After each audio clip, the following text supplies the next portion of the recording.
Olá, mais uma vez, bem-vindos à nossa terceira aula de análise sintática.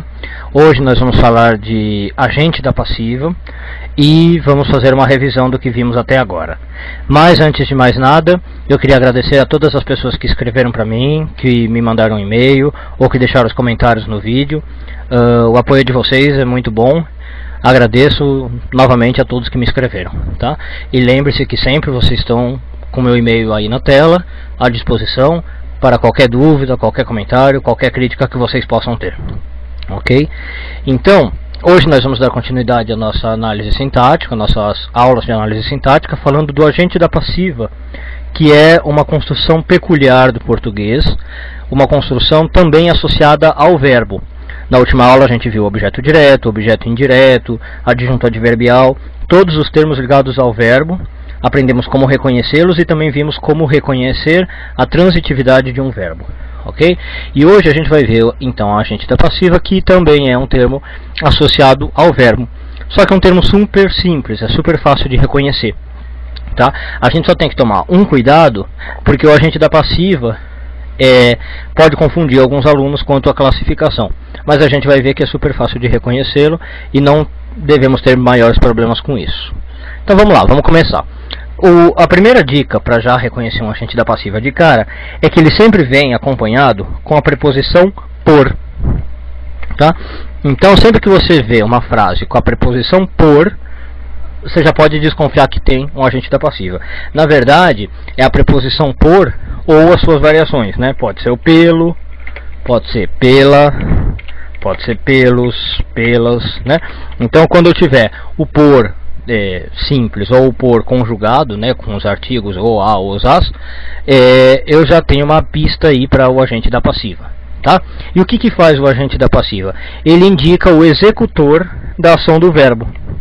Então ele indica o executor da ação do verbo, tá? E é aqui que algumas pessoas se embananam, porque lembram da primeira aula quando a gente falou do que é o sujeito? O sujeito é o que é que ou quem é que realiza a ação do verbo. Então a agente da passiva está intrinsecamente ligado ao sujeito, tá? Na verdade, quando eu tenho uma frase na construção passiva, se eu desfaço ela e passo para a construção ativa, o que eu vou ter é o sujeito, tá? Então na verdade o agente da passiva é um sujeito construído de outra maneira, tá? Mas vamos lá, daqui a pouco a gente vai ver um exemplo e isso vai ficar mais claro. Bom, e além da preposição por, tá, eu sempre encontro nas construções com agente da passiva uma locução verbal, tá? Mas não é uma locução de qualquer tipo, não é uma locução verbal de qualquer tipo. É sempre um auxiliar, um verbo auxiliar, com um segundo verbo que vem na forma do particípio. Para aqueles que não lembram o que é a forma do particípio, vou pôr aqui um parentezinho, é aquela forma que termina em ado, edo ou ido para os verbos regulares, né? Então, comido, dormido, andado, estudado, né? Esses são verbos no particípio. Para os verbos irregulares muda um pouco. Por exemplo, pego. Pego é um particípio, né? Ele foi pego, não acaba em ado, edo, ido, mas é um particípio, tá bom? Então vamos ver um exemplo. Olha, se eu ponho aqui uma frase, essa aqui é antiga, mas vamos lá, só para exemplo, né? Lalau foi capturado, ok, pela polícia. Nem precisava maiúscula aí, mas tudo bem. Lalau foi capturado pela Polícia Federal. Então vamos lá, se a gente tivesse uma frase dessa para analisar, olha o que aconteceria. A gente tem tudo que a gente falou do agente da passiva. Vou até separar aqui um pouquinho. Olha, então a gente tem aqui a preposição por, tá? Na verdade conjugada em pela, tá? Temos uma locução verbal aqui, ó, foi capturado, de auxiliar foi com particípio ado, capturado, tá? E aí o nosso agente da passiva seria quem executou a ação do verbo. Essa é a chave agora. Então quem é que executou a ação do verbo? O verbo é capturar, né?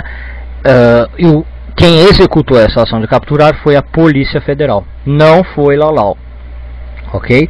Lalau foi capturado pela Polícia Federal, então em Polícia Federal a gente teria um agente da passiva, ok? E aí o Lalau seria sujeito mesmo. Mas se eu passasse aqui na linha de cima essa frase para a voz ativa, eu vou abreviar aqui, tá? A Polícia Federal capturou Lalau. Olha como ocorre essa mudança agora. É aquilo que eu falei. O que era agente da passiva, a Polícia Federal, vira sujeito na voz ativa. A Polícia Federal. Tá? E capturou continua sendo verbo. E Lalau, que é objeto na voz ativa, vira sujeito na voz passiva. Então olha que interessante. A relação da voz ativa com a voz passiva. Tá? O que é sujeito na voz ativa, a Polícia Federal, vira agente da passiva na voz passiva. E o que é objeto na voz ativa vira sujeito na voz passiva. Tá? Então essa dica também pode ser usada para reconhecer um agente da passiva. Se a frase pode ser passada para a voz ativa e aquele elemento que você está em dúvida vira sujeito, pode ter certeza que ele é um agente da passiva. Tá? Além de olhar as preposições e a locução verbal. Então agora nós vamos pôr tudo que a gente viu até o momento junto para fazer as nossas primeiras análises sintáticas. Então eu pus um roteirinho aqui para vocês. Tá? O primeiro passo que vocês têm que fazer quando se deparam com uma frase é olhar o verbo. Tá? Se esse verbo for impessoal, aí você já sabe que o sujeito é inexistente. Você já matou. Ok? Se o verbo não for impessoal, você passa para o passo 2. Você tenta identificar o sujeito. E aí você vai ver se o sujeito é determinado, indeterminado, como a gente viu nas outras aulas, né? Ou se ele está numa construção passiva, que a gente acabou de ver. Ok? Depois de identificar o sujeito, volta para o verbo. E vê se ele é transitivo, com aquela propriedade que a gente aprendeu também. Tá? Se o verbo for transitivo, localiza os objetos, direto ou indireto. Tá? Ou os dois, se tiver. Ok? Se o verbo não for transitivo, beleza. Aí você passa para o passo 4 e vê se existe uma locução verbal da passiva. Existe? Se tiver locução verbal da passiva, que a gente viu agora, né, a preposição por com uma locução verbal de auxiliar com particípio, você identifica o agente da passiva. Ok? E aí, por último, você vê se tem outros termos na oração ligados ao verbo. Se tiver, são adjuntos adverbiais. Lembra que eu falei na aula passada? Os adjuntos adverbiais é o mais fácil de definir, porque a gente vê por eliminação. Ele é o que sobrar. Então, primeiro a gente vai ver o verbo, vai achar o sujeito, vai ver a transitividade, localizar os objetos, ver se tem locução verbal da passiva. Se tiver, pega o agente da passiva e o que sobrar é adjunto adverbial. Ok? Então, adjunto adverbial é a última coisa com que você tem que se preocupar. As primeiras coisas você vai se preocupar com o sujeito e com o verbo. Determinar o tipo de sujeito, definir o tipo de sujeito, analisar a transitividade do verbo, achar os objetos e ver se você tem uma construção passiva na sua frente. Ok? O que sobrar é a consequência, são os adjuntos adverbiais. Bom, por hoje é só, a nossa aula fica por aqui. Vocês devem ter visto o quanto a gente já abordou nessas 3 aulas, né? Já vimos bastantes conceitos. Eu acredito que esse roteirinho aqui seja muito bom para vocês porem tudo junto, como eu falei, para lembrarem de tudo que a gente viu até agora. E eu estou planejando fazer uma próxima aula só de exercícios também com o que a gente viu até agora, ok? E para prática mesmo, pegar frases e analisar passo a passo, eu fazendo junto com vocês para vocês entenderem. Então acredito que o próximo vídeo seja disso. A gente vai praticar um pouco com o que a gente viu até agora, usando esse roteirinho aqui, ok?